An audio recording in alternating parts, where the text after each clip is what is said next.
Physics Simplified by Saurabh Sir, offline at Sigma, online via Physics 360. So, vector algebra.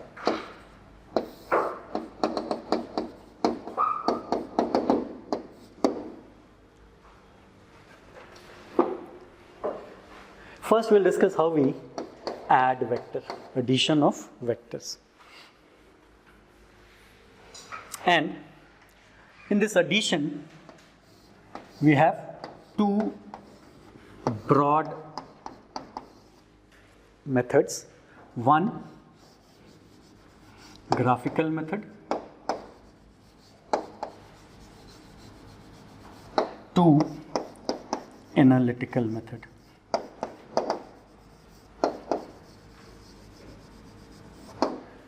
Now why this name, why we have two method, वो सारा कुछ अपने आप तुम appreciate कर लोगे, खुद ब खुद समझ में आएगा। तो एक अप्रोच को क्या कहते हैं? Graphical method. दूसरा क्या कहलाता है? Analytical method. किस पर्पस के लिए? ऐड करना है किसको? Vector. Fine. So first let us discuss graphical method. Number one, graphical method.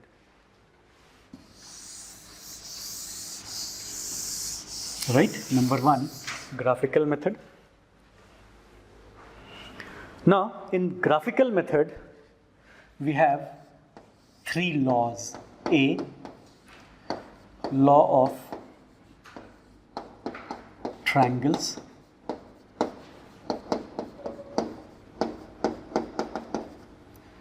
B, law of parallelogram. C, polygon law. Law of triangle, law of parallelogram, and third is polygon law. एक connection दिख रहा है ना, क्या नाम है? और ये सब कोई डेफिनेट ज्योमेट्रिकल शेप्स है? क्या क्या शेप है? ट्रायंगल, नेक्स्ट क्या है? और ये क्या है? Polygon. Fine. So first, triangle law. Law of triangle, also known as triangle law. तो ए लिखो. ये सब चीज़ एक बार पढ़ना है केवल, है ना, फिर दोबारा कभी नहीं पढ़ना होगा. इसलिए सब कुछ नोट करते चले जाओ, वही कंप्लीट हो जाए. तुमको अलग से कभी कुछ नहीं पढ़ना होगा, बट एक sound knowledge is a must. तो बहुत डिटेल में हम लोग डिस्कस करेंगे, जिससे दोबारा फिर कभी ना पढ़ना पड़े, है ना, ये पर्पस है. अब ये बताओ, हम लोग डिस्कस क्या कर रहे हैं? वेक्टर को कैसे ऐड करते हैं, यही क्वेश्चन है ना. जब ऐड कर रहे हो तो कम से कम कितना वेक्टर होना चाहिए? 2. तो एक क्वेश्चन से ही स्टार्ट करते हैं. सपोज ये वेक्टर ए है, ये वेक्टर बी है. ऐसा ड्रॉ कर लो. फिगर 1. बहुत सारा फिगर ड्रॉ करेंगे, इसलिए नंबर कर लेते हैं तो आसानी होगी. फिगर 1. तो ए एंड बी गिवन होना चाहिए. And question is vector A plus vector B, ये कितने के बराबर? समझ गए?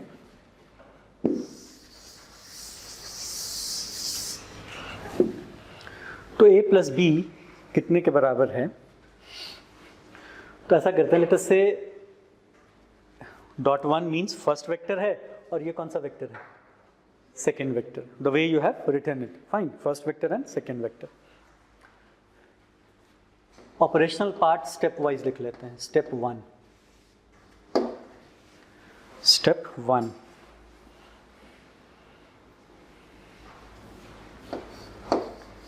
redraw first vector. A vector can be redrawn or not.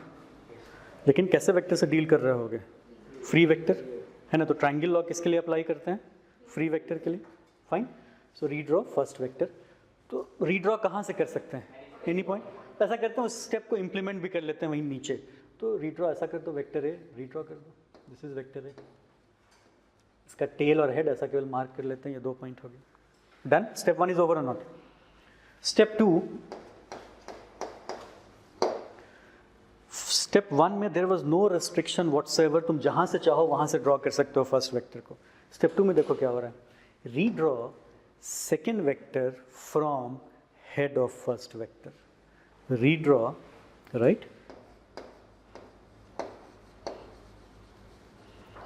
Second vector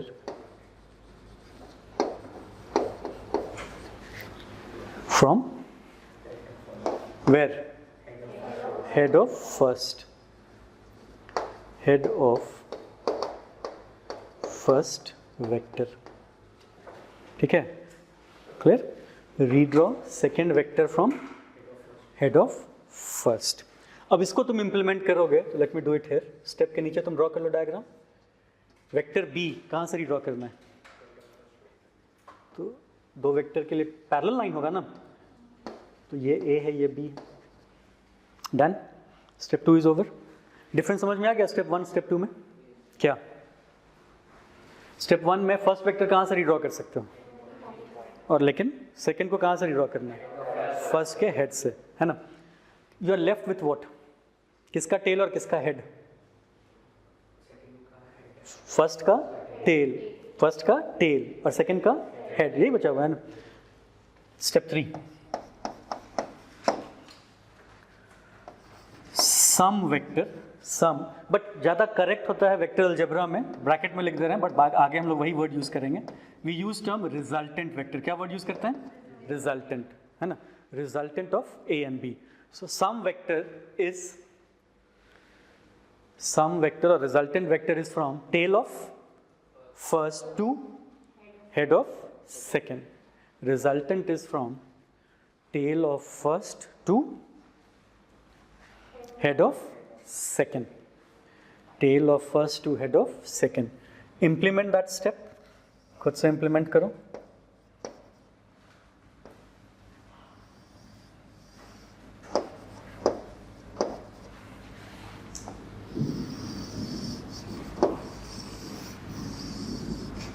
ये हो गया vector A plus vector B. क्या शेप आया? ट्रायंगल। क्या नाम है लॉ का? ट्रायंगल, ठीक है, that's why it is known as what? Triangle law और लॉ ऑफ ट्रायंगल्स। तो इसको फिर दोबारा पढ़ना होगा कभी, ये बताओ what you are suppose to do. Basic, I mean most important idea यहाँ क्या है? क्या कोइंसाइड करना चाहिए? Head and tail. What should coincide? Head and tail. और रिजल्टेंट कहाँ से कहाँ है? Tail to head. Resultant is from where to where? Tail to head. Fine. Now इसको कर लो तुम फिगर 2, इसको लेवल कर दो फिगर 2।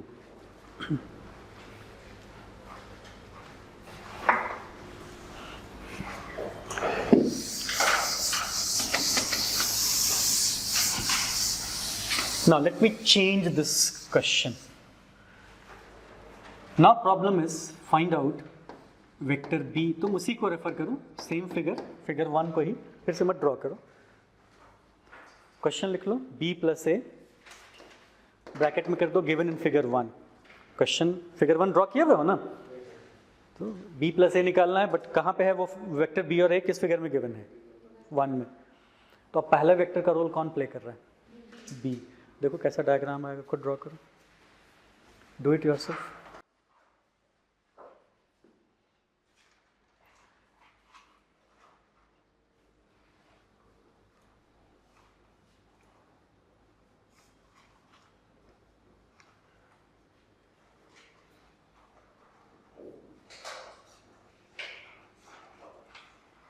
हो गया?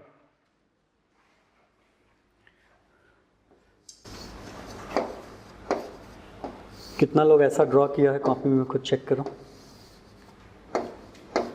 ये ड्रॉ किए हो? ऐसा ड्रॉ किए हो? ऐसा ड्रॉ किए हो तो उसको बहुत आराम से ऐसा क्रॉस करो जरा, जल्दी से, खुद से, कोई दूसरा नहीं आएगा। रेड कलर हो तो और अच्छा है ना, क्योंकि देखो अगर फिजिक्स सीखना है तो गलती होगी, और गलती को छुपाना नहीं है। गलती ऐसा होना चाहिए ना कि सामने दिखे, जब भी रिवाइज कर रहे हैं तो ये दिमाग में, अच्छा हम ये मिस्टेक किए थे, वो मिस्टेक दोबारा नहीं होगा। तो मिस्टेक होना लर्निंग प्रोसेस का पार्ट एंड पार्सल है। सो कभी भी डरो मत, क्योंकि तब तो तुम कुछ करोगे ही नहीं। अगर डर लगेगा कि गलत हो जाएगा तो तुम आगे बढ़ोगे ही नहीं। So let it be there. Mistake तो होना ही होना है, वो इनएविटेबल है, दैट विल हैपन। बट सीखता वही है, सक्सीड वही करता है, वो उसी मिस्टेक को दोबारा नहीं करता है। क्या मिस्टेक हो रहा है, समझ में आ रहा है? 2 वेक्टर इक्वल कब होता है? तो तुमको लाइन पैरेलल लेना होगा ना। ये बी होगा, ये बताओ तो। तुम्हारे लिख देने से तो बी नहीं होगा ना, बी ये गिवन है ना, तो अब करेक्ट कर लो, ये होगा ना बी, और ये क्या है? ए, कहाँ से कहाँ, टेल टू हेड।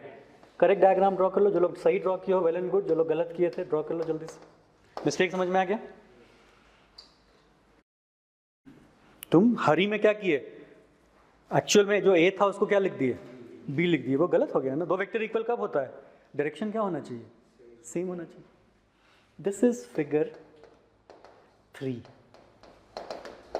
ये फिगर 3 है।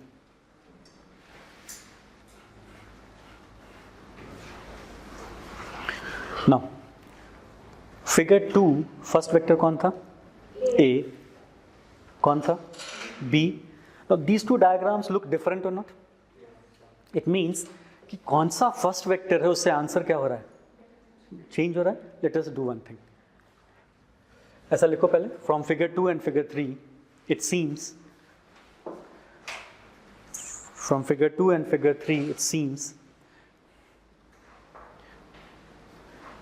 the choice of first vector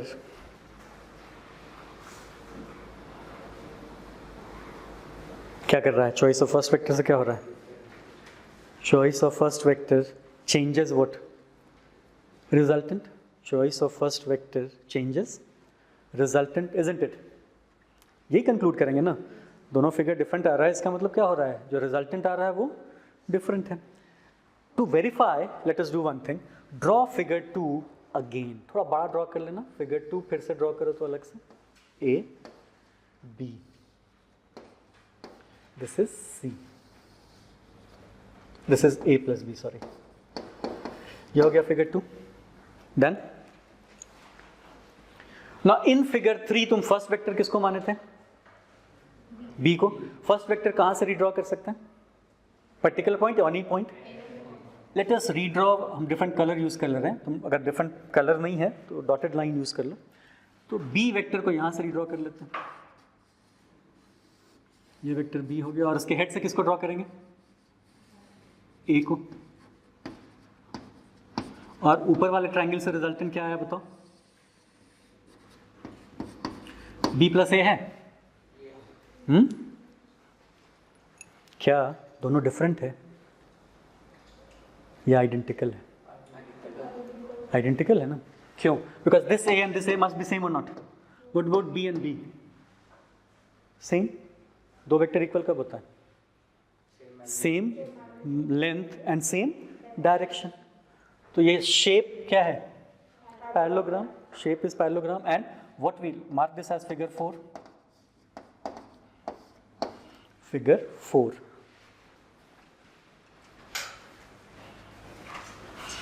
From figure 4, can we conclude this? Equal to how much?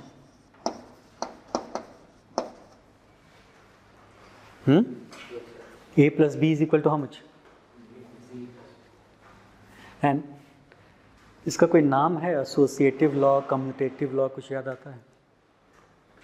Associative law, commutative, ये कौन सा लॉ है? एसोसिएशन चेंज हो रहा है या प्लेस चेंज हो रहा है? प्लेस चेंज होने का मतलब कम्यूट करना हुआ ना, तो which law is this? So क्या कंक्लूड करेंगे, vector addition obeys what, right that, vector addition obeys commutative law, vector addition obeys commutative law, vector addition obeys commutative law. Because what is meaning of to commute? To commute means what? Moving from position A to position B. So commuting means changing position. और association is associative law. Association मतलब तुम bracket change कर रहे हो, तो यहाँ हम लोग क्या change कर रहे हैं, position change कर रहे हैं ना। तो ये तो mathematical jargon हो गया commutative law, लेकिन basically इसका मतलब क्या हुआ?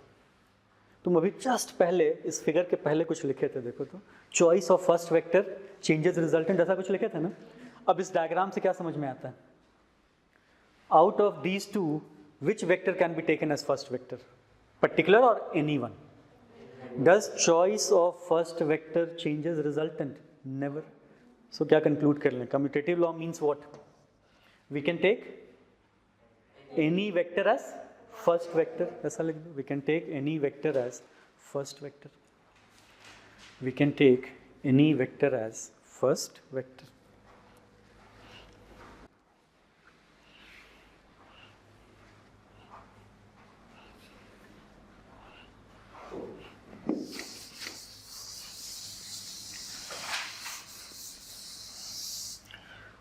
तो फिर से इस फिगर 1 को देखो अब, ये जानने के बाद ये क्वेश्चन मिला, you are suppose to find a plus b. Now is it necessary that we should take a as first vector, or you can take b also as first vector? You can take anyone as first vector. b क्या लिखे थे, कौन graphical method में b क्या लिखे थे, कौन सा law? Law of parallelogram, also known as parallelogram law. लिखो b parallelogram law, parallelogram law.